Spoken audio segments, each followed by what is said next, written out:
Ya, oke Bang. Assalamualaikum warahmatullahi wabarakatuh. Balik lagi sama saya Dika Vlog. Salam peternakan dari Kisaran Asahan Sumatera Utara.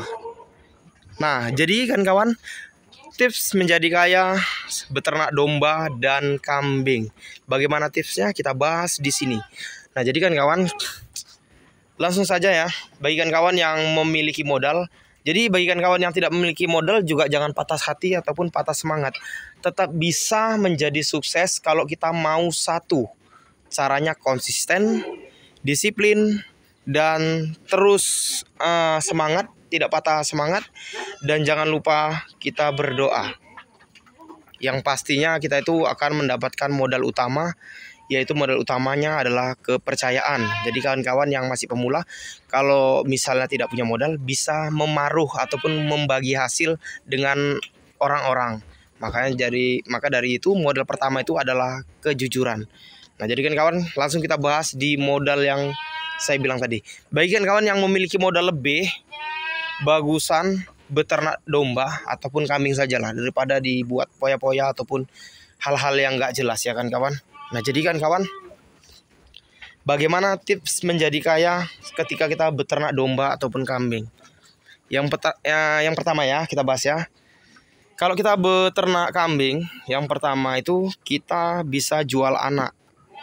Bisa jual induk, bisa jual jantan.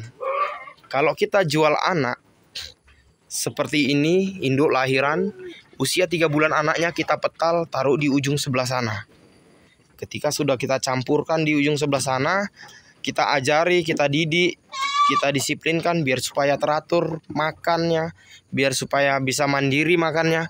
Ketika sudah mandiri seperti ini, usia di atas 3 bulan semua, ini sudah bisa dipasarkan. Tinggal kalikan saja.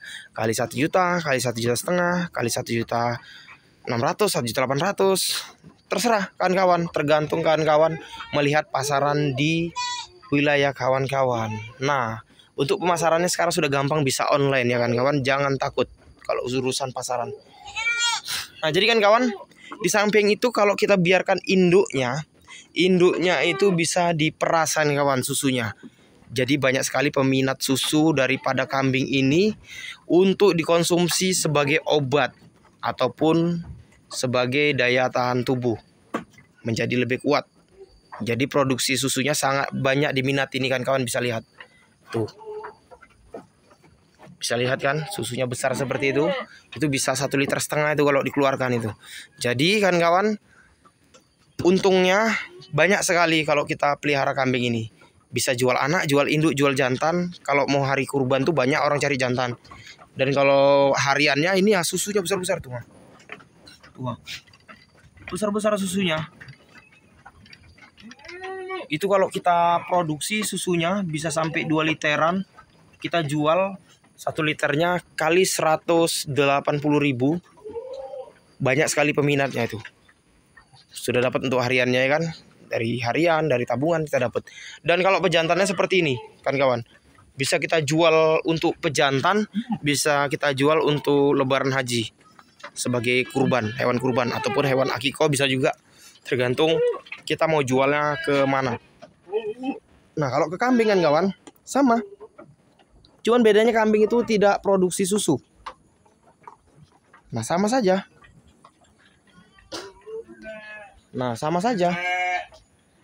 Ketika dia nanti anaknya usia 3 bulan, bisa kita petal, kita pisahkan, kita jadikan satu khusus anak-anakan, kita didik menjadi lebih kuat makannya, sistem mandirinya lebih bagus lagi biar supaya tidak ketergantungan oleh susu indukannya. Ketika nanti sudah bagus dipisahkan, ya sudah, kita tinggal cari peminatnya, kita pasarkan. Sama seperti kambing yang saya bilang tadi itu.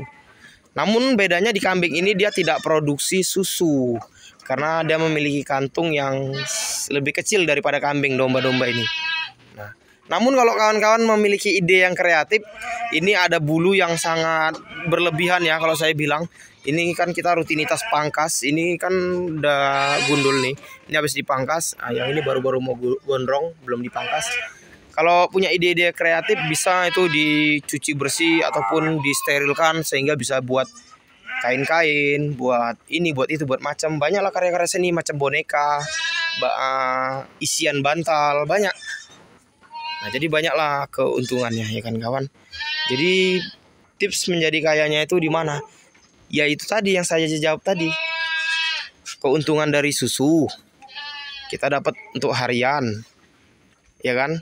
Keuntungan dari anak, keuntungan dari jual pejantan, keuntungan dari jual indukan.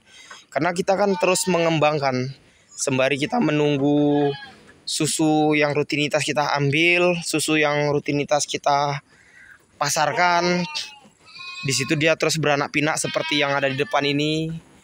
Nah, ini yang sudah indukan hamil beranak, yang sudah beranak jadi dere, yang sudah dere jadi indukan lagi, yang sudah indukan nanti beranak lagi.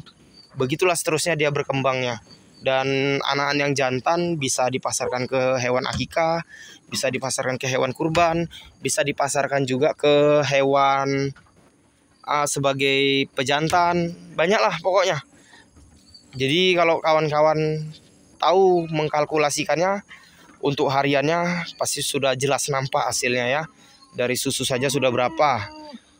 Kalaupun satu induk ini dia menghasilkan setengah liter sesedikitnya, setengah liter susu, itu bisa dibungkus, disaseti menjadi katakanlah 10 bungkus. 10 bungkus itu satu bungkusnya 5.000. Udah kita dapatnya itu 10 bungkus dapat 50.000. Jadi per ekor kita 50.000 per hari. Bayangkan kalau kawan-kawan punya 100 ekor, kalikan 50 ekor, dah berapa, hitung sendiri ya. Jadi tips menjadi kaya sudah jelas nyata, itu bagi yang punya modal ya kan kawan. Namun kalau kawan-kawan tidak memiliki modal, seperti yang saya bilang tadi, modal kita sudah ada satu, yaitu yang harus dijaga, modal kejujuran, biar supaya orang itu percaya ke kita, memberikan dananya ataupun memberikan ternaknya ke kita agar kita urusin, nanti akan dibagi hasilnya. Nah begitu kan kawan ya. Dulu pun di sini itu dari 2 ekor induk dan 1 ekor pejantan, sehingga beranak pinak jadi banyak, jadi berkembang seperti ini. Dari situ kita bisa buat kandang, dari situ juga kita bisa beli lahan lagi untuk tambah penanaman rumputnya. Jadi kan kawan, daripada di hambur-hamburin itu duit, bagusan ya seperti ini. Dan ada satu lagi hal yang perlu saya sampaikan, tetap di tema tips menjadi kaya dari beternak. Ini tainya ataupun kotorannya ya kan kawan-kawan, bahkan kencingnya saja, ini sangat laku keras kan kawan. Laku keras. Ini banyak peminatnya. Kalau goni ukuran 20 kilo, itu kalau full goninya jahit, itu bisa mencapai 11-12 ribu per karungnya. Bayangkan, tai sebanyak ini kalau digoni kali 12 ribu. Di mana bang jualnya? Di mana peminatnya? Sekarang zamannya marketing bro, zamannya online. Tinggal difoto saja goni-goni, foto, dijual pupuk yang berminat ini pasti banyak konsumennya nanti. Nanti kalau sudah beli sekali, kita akan tahu nanti tata letak pemasarannya gimana. Jadi kan kawan, jangan pernah takut bayangan, tetap mulai saja dulu. Jadi kebanyakan orang-orang ini yang sudah ada modalnya menjadi habis. Kalau bisa yang tidak ada dari dasar, dari modal kejujuran sampai menjadi ada. Mungkin segitu saja kan kawan. Tetap semangatlah intinya ya. Dan apalagi kan kawan yang lagi-lagi kalau kan kawan yang memiliki modal lebih, beli domba yang begini-begini nih ha. Nih 30-an juta ini kayak gini. Domba memiliki karisma tersendiri ya, karena dari jenisnya saja ya sudah terlihat. Oke lah kan kawan, gitu saja videonya. Salam ternakan. Assalamualaikum warahmatullahi wabarakatuh.